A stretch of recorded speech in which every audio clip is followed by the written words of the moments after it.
శుద్ధ సత్వగుణం, మాయాతత్వం, పరబ్రహ్మతత్వం, ఆత్మ యొక్క లక్షణాలు, వీటి గురించి తెలుసుకుందాం. ఆదిశంకరులు వివేక చూడామణి నుండి జయ జయ శంకర హర హర శంకర, జయ జయ శంకర హర హర శంకర. ఓం శ్రీ గురుభ్యో నమః. నమస్కారం.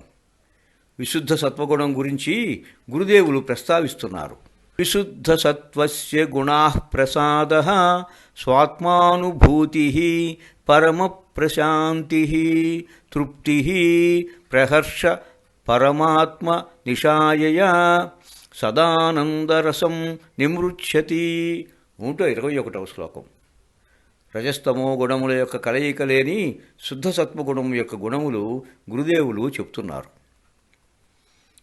శుద్ధ సత్వగుణం అలవర్చుకున్న వారిలో ప్రసన్నత, స్వ ఆత్మానుభవము, పరమ ప్రశాంతి, దొరికిన దానితో తృప్తి చెందుట, అత్యధిక సంతోషము, పరబ్రహ్మము యొక్క ఆనందరసము పొందడం అనే స్థితిలో నిలకడగా ఉంటారు. అక్కడ కేవలం సత్వగుణమే ఉంటుంది. ఇక దీని పై మెట్టు సత్వగుణమును కూడా దాటి బ్రహ్మం అయిపోవటమే. అక్కడ ఏ వ్యవహారములు ఉండవు, పరిపూర్ణ స్థితి. ఇక సుషుప్తి గురించి పరిశీలిద్దాం. సుషుప్తి అనగా గాఢ నిద్ర అని తెలుసు కదా మనకు. ఏ త్రిగుణములచే అవ్యక్తంగా జీవాత్మ లక్షణం చెప్పబడుతున్నదో ఆ కారణదేహము యొక్క సర్వేంద్రియ బుద్ధి వ్యాపారాలు సుషుప్తిలో అణిగిపోయి ఉంటాయి. గుణత్రయ కలయికయే మాయ. అదే జీవాత్మ కారణము. నిద్రావస్థలో చక్షురింద్రియముల వ్యాపారాలు అణిగిపోయి ఉంటాయి. అది కారణ శరీర లక్షణం. స్థూల సూక్ష్మ శరీరాలకు కారణ శరీరం కారణముగా ఉన్నది. ఈ కారణ శరీరంలో చైతన్య స్వరూపుడైన జీవుడు లోపల ఉంటాడు. ఆ జీవుడు కారణ శరీరానికి లోబడి సుషుప్తిలో ఆనందం అనుభవిస్తూ తనకు తానుగా ప్రకాశిస్తూ ప్రాజ్ఞుడు అనే పేరుతో పిలువబడతాడు. ఆనందకోశంలో సంచరిస్తూ ఉంటాడు కాబట్టి జీవుడు ఆనందమయుడని పిలువబడుతున్నాడు. బుద్ధి యొక్క అన్ని విధాల జ్ఞానము ప్రశాంత రూపంలో లీనమై ఉండటమే సుషుప్తి. సుషుప్తిలో బుద్ధి స్వప్నావస్థలో వలె కాకుండా బీజ రూపంలో ఉంటుంది. దానికి ఏ విధమైన వ్యవహారములు చేసే శక్తి లేదు. నిద్రావస్థలో మనస్సు లయమైనప్పుడు ఇంద్రియాలు కూడా విశ్రాంతి తీసుకుంటాయి.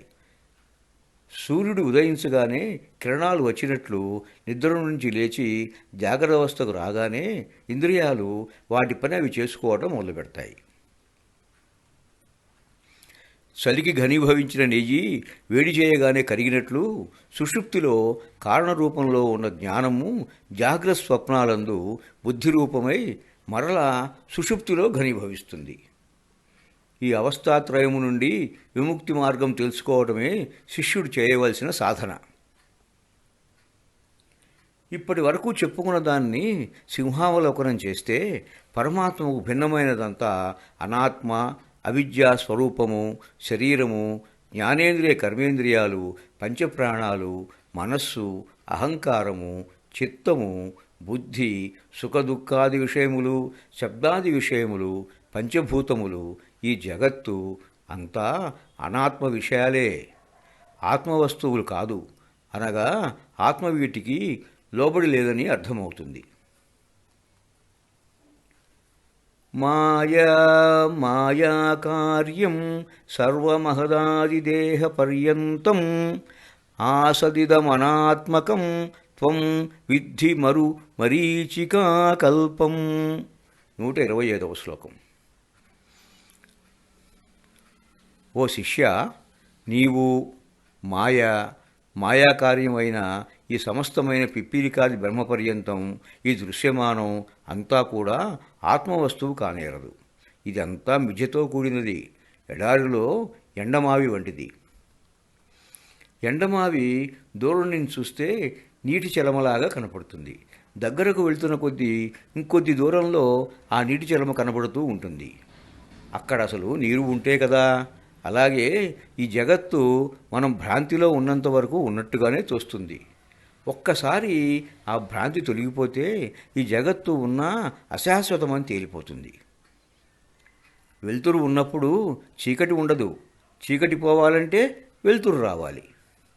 అనగా బ్రహ్మము సత్యము, జగత్తు మిథ్య అని తెలియాలంటే బ్రహ్మజ్ఞానం కలగాలి. శిష్య, ఇంతవరకు నీకు మాయాతత్వమును బోధించాను. ఏ పరబ్రహ్మతత్వమును తెలుసుకొని మానవుడు సంసార బంధము నుండి విడివడి మోక్షం పొందుతాడో దాని గురించి చెప్తాను, శ్రద్ధగా విను. అవస్థాత్రయానికి అనగా జాగ్రత్, స్వప్న, సుషుప్తులకు సాక్షిగా అన్నమయ, ప్రాణమయ, మనోమయ, విజ్ఞానమయ, ఆనందమయ కోశాలకు అతీతుడుగా నేను అనే దాన్ని ఆలంబనగా చేసుకుని ఆత్మ దేనితో సంబంధం లేనిదే ఉన్నది. ఆ నేనే పరమాత్మ. ఇంకోసారి చెప్పుకుందాం. అవస్థాత్రయానికి అనగా జాగ్రత్త, స్వప్న, సుషుప్తులకు సాక్షిగా అన్నమయ, ప్రాణమయ, మనోమయ, విజ్ఞానమయ, ఆనందమయ కోశాలకు అతీతుడుగా నేను అనే దానిని ఆలంబనగా చేసుకుని ఆత్మ దేనితో సంబంధం లేనిదై ఉంటుంది. ఆ నేనే పరమాత్మ. ఈ నేను అనే మాట స్త్రీ పురుష భేదము లేనిది. పశుపక్ష్యాదులు కూడా నేను అనే భావంతోనే ఉంటాయి. నేను అనేది పరమాత్మ రూపం కాబట్టి అన్నిటికీ సాక్షిగా ఉంటుంది. ఎవడు అన్ని అవస్థలయందు నాది అనే అనుభవంతో మెలుగుతున్నాడో వాడే అంతరాత్మ. ఆ అంతరాత్మ మనోబుద్ధి దేహాలకు విలక్షణుడు. ఎవరు తానే స్వయంగా సమస్తమును చూస్తున్నాడో, అవిద్య ఆవరింపబడడం వలన పరమాత్మను చూడలేకపోతున్నాడో, ఎవరు బుద్ధిని, చిత్తము మొదలైన వానిని చైతన్యపరుస్తున్నాడో అతడే అంతరాత్మ. ఏన విశ్వమిదం వ్యాప్తం యం న వ్యాప్నోతి కించన అభారూపమిదం సర్వం యం భాంతమనుభాత్యయం. 131 శ్లోకం. ఎవరిచే ఈ ప్రపంచము సమస్తము వ్యాపింపడి ఉన్నదో, ఏ పరమాత్మను ప్రపంచం ఆక్రమించలేదో, ఆవరించలేదో, కేవలం అనుసరించి ఉన్నదో, ఆ ప్రపంచం అంతా పరమాత్మలో భాగమై ప్రకాశిస్తూ జీవులను చైతన్యపరుస్తున్నది. అదియే అంతరాత్మ. అనగా శుద్ధ చైతన్య పదార్థమగు పరమాత్మ ప్రకాశమే ప్రపంచమంతటా వ్యాపించి ఉన్నది. ఇంకా వివరంగా చెప్పాలంటే సూర్యుని కన్నా సూర్యకాంతి ఎలా వేరు కాదో, చంద్రుని కన్నా వెన్నెల ఎలా వేరు కాదో, అగ్నిజ్వాల అగ్ని కన్నా ఎలా భిన్నం కాదో, అలాగే ఈ ప్రపంచం కూడా పరమాత్మ కన్నా వేరు కాదని అర్థం. ఓం శ్రీ గురుభ్యో నమః. ఆత్మ యొక్క మరికొన్ని లక్షణాలను గురుదేవులు వివరిస్తున్నారు. యస్య సన్నిధి మాత్రేణ దేహేంద్రియమనోధియః విషయేషు స్వకీయేషు వర్తంతే ప్రేరితా ఇవ. 130. ఆత్మ యొక్క సన్నిధిలో దేహ, మనో, ఇంద్రియ, బుద్ధులు ప్రేరేపితం అవుతాయో అప్పుడే ఆకలి దప్పులు, రాగద్వేషాలు కలుగుతాయి. ప్రేరిత ఇవ అనగా ప్రేరింపబడినట్లుగా అనిపిస్తుంది. ఆత్మ వేటిని ప్రేరేపింపదు. ఇంద్రియాది మనోబుద్ధులు వాటి సహజ లక్షణాలైన ఆ కార్యక్రమాలను, తమ వృత్తులను కొనసాగిస్తున్నాయి. ఆత్మ మటుకు సాక్షిగానే ఉంటుంది. దీనికి ఉదాహరణ, దీపం ప్రకాశిస్తుండగా గృహంలోని వస్తువులు ప్రకాశిస్తూ ఉంటాయి.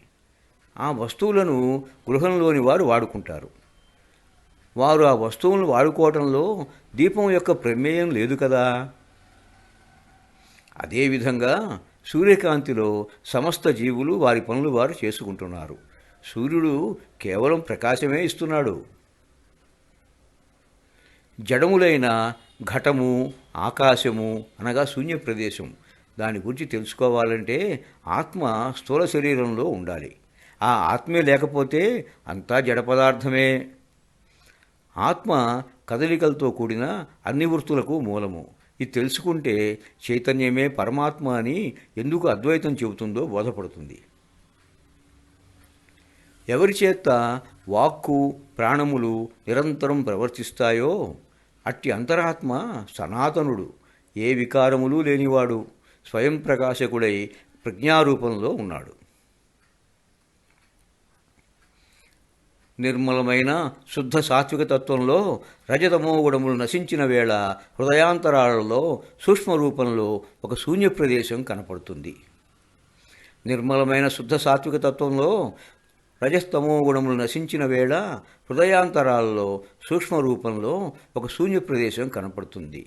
దానినే చిదాకాశము, అవ్యాకృతము అంటారు. అనగా ప్రకటితం కానిది, గుహ్యము, రహస్యమైనది. ఆ ప్రదేశంలో పరమాత్మ స్వయం ప్రకాశమానుడై శరీరాన్ని ప్రకాశింపజేస్తూ ఉంటాడు. దీనిని నిర్మలమైన ఆకాశంలో ఉన్న సూర్యునితో పోల్చవచ్చు. ఆత్మ ప్రకాశించాలంటే ఏమాత్రం రజోగుణ తమోగుణములు లేని నిర్మల బుద్ధి ఉండాలి. సత్వగుణం ఆవరించి ఉండటం కూడా ముముక్షుత్వం పొందడానికి బంధమే. ఈ ఆత్మ అన్ని జీవులయందు నిగూఢంగా ఉన్నది, కానీ సూక్ష్మబుద్ధి గలవారే దాన్ని గ్రహిస్తారు. మనోహంకారములనే వికారములు చేసే దేహేంద్రియ క్రియల చేత దేహి అనుభవిస్తున్న సుఖదుఖాలను ఆత్మ సాక్షిగా చూస్తూ ఉంటుంది, కానీ తాను ఏ వికారమూ చెందదు. నిప్పుల కొలివిలో ఇనుము కాలుతున్నప్పటికీ నిప్పు ఏ విధమైన మార్పు చెందదు. దాంతో కాల్చబడిన ఇనుముతో అగ్నికి ఏ సంబంధమూ లేదు. న జాయతే నో మ్రియతే నో వర్ధతే న క్షీయతే నో వికరోతి నిత్యః విలీయమానేపి వపుష్యముష్మిన్ నలీయతే కుంభ ఇవాంబరం స్వయం. 136వ శ్లోకం. ఆత్మ పుట్టుట లేదు, మరణించుట లేదు, పెరుగుట లేదు, కృషించుట లేదు, ఏ విధమైన వికారములు పొందుట లేదు. ఈ శరీరము ఉపాధి నశించినా, ఘటము లేకున్నా, ఆకాశం శూన్యప్రదేశం ఎలా ఉంటుందో ఆత్మ అలాగే ఉంటుంది. ఉపాధులు నశించినా ఆత్మ నశించదు. ఆ పరమాత్మ తత్వము ప్రకృతి కన్నా, దానివల్ల కలిగే మనోవికారాల కన్నా భిన్నమైనది. అన్ని అవస్థలయందు ప్రకాశిస్తూ సాక్షి రూపమై ఉంటుంది. ఆత్మ అంతఃకరణములతో కూడి ఆ పరమాత్మ తత్వము ప్రకృతి కన్నా, దానివలన కలిగే మనోవికారాల కన్నా భిన్నమైనది. అన్ని అవస్థలయందు ప్రకాశిస్తూ సాక్షి రూపమై ఉన్నది. ఆత్మ అంతఃకరణంతో కూడి నేను నేను అనే భావంతో ప్రవర్తిస్తూ ఉంటుంది. సోహం సోహం అంటుంది. అంతఃకరణ ఉపాధి తొలగిన తర్వాత అదే పరమాత్మ అవుతుంది. అంటే జీవాత్మ పరమాత్మగా మారే దశ అన్నమాట. అహం బ్రహ్మాస్మిలో అహం తొలగిన మిగిలేది బ్రహ్మమే కదా. ఆత్మ నిర్విశేష, దానికి ఏ విధములైన విశేషణములు లేవు, అతి సామాన్యంగా ఉంటుంది. దాన్ని కూడుకుని ఉన్న వ్యవహారం అంతా అవిద్యా కల్పితం. శిష్య, నిగ్రహింపబడిన మనస్కుడవై నీవు ఈ ఆత్మను బుద్ధి నిర్మలత వలన ప్రత్యక్షంగా తెలుసుకుంటూ జనన మరణ తరంగములు లేని సంసార సముద్రాన్ని దాటడం అనే విషయంలో కృతకృత్యుడవు కమ్ము. పరబ్రహ్మ స్వరూపమే నేను అనే నిశ్చయ జ్ఞానంతో ఉండుము. ఏ బంధము చేత పురుషుడు ఈ శరీరాన్ని శాశ్వతం అనుకుని పోషించుకుంటున్నాడో, స్నానపానములు చేయిస్తున్నాడో, సాలెపురుగు సూక్ష్మమైన తన దారములు చేలా రక్షించుకుంటుందో అలా ఈ శరీరాన్ని రక్షించుకుంటున్నాడో, అలాంటి పురుషుడు ఈ సంసార బంధంలో తగులుకున్న అనాత్మ వస్తువు నుండి బయటపడలేక జనన మరణ బాధలను అనుభవిస్తూనే ఉంటాడు.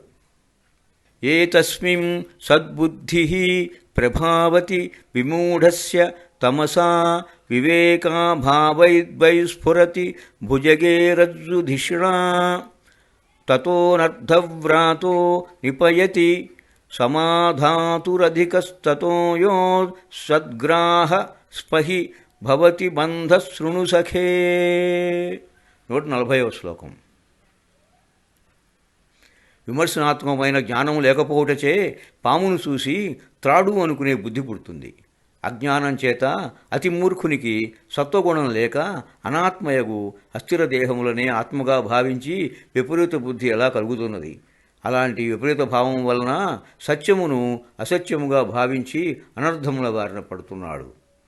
ఓ స్నేహితుడా, అనిత్యమైన దాన్ని నిత్యమైన దానిగా గ్రహించడమే కదా బంధమంటే. ఒకదాని యందు మరి ఒక దాన్ని ఆరోపించుకోవటమే అధ్యాసము. ఆత్మగాని అనాత్మయందు ఆత్మబుద్ధి చూపించటం అన్యోన్యాధ్యాసం. సనాతనమైన దాన్ని గుర్తించక నశించే దాన్ని శాశ్వతం అనుకోవటం, చైతన్యాన్ని గుర్తించక జడమునే చైతన్యముగా భావించటం, ఆనందకరమైన సాధనను దుఃఖముగా, దుఃఖహేతువును ఆనందకరముగా భావించుట, వీటిని పరస్పరాధ్యాస అంటారు. ఇలాంటి అధ్యాసలు ఉండకూడదని గురుదేవులు చెబుతున్నారు. ఓం శ్రీ గురుభ్యో నమః. ఆ తరువాత ఆవరణ శక్తి, విక్షేప శక్తి గురించి గురుదేవులు వివరిస్తున్నారు. ఈ తమోగుణ వికారమైన ఆవరణ శక్తి రాహువు గ్రహణ సమయమున సూర్యుని కప్పివేసినట్లు అఖండమై నిత్యమై అద్వయం అయిన జ్ఞానశక్తిచే ప్రకాశిస్తున్న ఆత్మను పూర్తిగా ఆవరిస్తున్నది. స్వచ్ఛమైన నిర్మలమైన ప్రకాశం గల తన ఆత్మస్వరూపంపై ఆవరణ శక్తి ఆచ్ఛాదితం అవటం వలన పురుషుడు అనాత్మైన శరీరాన్ని నేను అని తలుస్తున్నాడు. ఆ విధమైన దురభిమానం వలన అలాంటి స్వచ్ఛమైన ఆత్మకు కామ, క్రోధం మొదలైన విక్షేపములు కల్పించి రజోగుణ బంధములు తగిలించి దుఃఖపడుతున్నాడు. మోహమనే పెద్ద మొసలి చేత మింగపడిన ఆత్మజ్ఞానం కోల్పోయిన పురుషుడు దుర్మార్గుని వలె దుర్బుద్ధితో అనవసరమైన విషయ ప్రసంగముల బారిన పడి అదే లోకం అనుకుంటూ ఇతరులను బాధపెడుతూ విషపూరిత సంసారంలో మునిగి తేలుతున్నాడు. భానుప్రభాసం జనితాభ్రపంచతి భానుం తిరోధాయ విజృంభతే యథా ఆత్మోదితాహం కృతిరాత్మతత్వం తథా తిరోధాయ విజృంభతే స్వయం. 144వ శ్లోకం. ఏ విధంగా సూర్యకాంతిచే పుట్టింపబడిన మేఘ సమూహం ఆ సూర్యునే కప్పివేసి విజృంభిస్తుందో అదేవిధంగా ఆత్మ వలన పుట్టిన అహంకారం తనను పుట్టించిన ఆత్మజ్ఞానాన్నే, ఆత్మతత్వాన్నే కప్పివేస్తుంది. అహంకారః పరం బంధః హ్యహంకారో మహారిపుః న ఏవ పరమాత్మానం నిత్యశస్యాతృణోతి నై. అహంకారమే బద్ధశత్రువు. అదే ఆత్మను ఎప్పుడూ కప్పి ఉంటుంది. బియ్యపు గింజ పుట్టుకతో పొట్టుతోనే ఉంటున్నది. రాగి అనే లోహం కూడా చిలుముతో ఉండటం సహజ లక్షణం. అదేవిధంగా జీవుడు స్వభావసిద్ధంగా అవిద్య ఆవరింపబడి ఉంటాడు. వడ్లను దంచి బియ్యమును బయటకు తీసినట్లు, మూలికా ప్రయోగంతో రాగిని చిరుము నుండి వేరు చేసినట్లు జీవుడు బ్రహ్మ విచారముచే ఉపాధిభావం కలిగి పరమాత్మ అవుతున్నాడు. కాబట్టి శిష్య, ప్రయత్నలోపము ఉండరాదు. పురుషుడు ఏ విక్షేప ఆవరణ శక్తులచే మోహంలోకి నెట్టబడుతున్నాడో, దేహమే తాను అని తలిచి పరిభ్రమిస్తున్నాడో ఆ శక్తులే సంసార బంధానికి కారణం అవుతున్నాయి. సంసారం అనే వృక్షానికి అవ్యక్త రూపమైన అజ్ఞానమే విత్తనం. ఇది నిశ్చయం. శరీరమే ఆత్మ అని, దేహాత్మ బుద్ధి ఆ వృక్షానికి మొలక అని, అనురాగం చిగురుటాకు అని, కర్మలనే జలముతో దేహం అనే మ్రానుకి ప్రాణములు అనే శాఖలు, కొమ్మలు, ఇంద్రియ సమూహములు కొసలుగా, అనవసరమైన ప్రాపంచిక సుఖములు ఉన్న పువ్వులుగా దుఃఖం అనే పండును పక్షిలాంటి జీవుడు అనుభవిస్తున్నాడు. అజ్ఞానమూలోయమనాత్మబంధో నైసర్గికో నాదిరనంత ఈరితః జన్మాః వ్యయవ్యాధిజరాదిదుఃఖః ప్రవాహతం జనయత్యముష్య. 148వ శ్లోకం. అజ్ఞాన కారణంగా అనాత్మయకు దేహాదుల బంధం వలన జన్మించుట, మరణించుట, రోగము, వార్ధక్యము మొదలైన దుఃఖములతో కొట్టుమిట్టాడుతూ జన్మమరణ చక్రంలో పడవలసిన పరిస్థితి జీవుడికి ఏర్పడుతున్నది. ఇంకొకసారి సింహావలోకనం చేసుకుందాం. ఆత్మతత్వము తెలియక దేహేంద్రియాలే ఆత్మనే భావంతో ఉండటమే బంధము. ఇంద్రియాదులచే చూస్తున్నంత వరకు సుఖము దుఃఖము ఒక తేడా తెలుస్తూ ఉంటుంది. ఒక్కసారి పరమాత్మతత్వం తెలుసుకుని సుఖమైన దుఃఖమైన అనిత్యములను తెలుసుకోవటమే మోక్షము. ఓం శ్రీ గురుభ్యో నమః.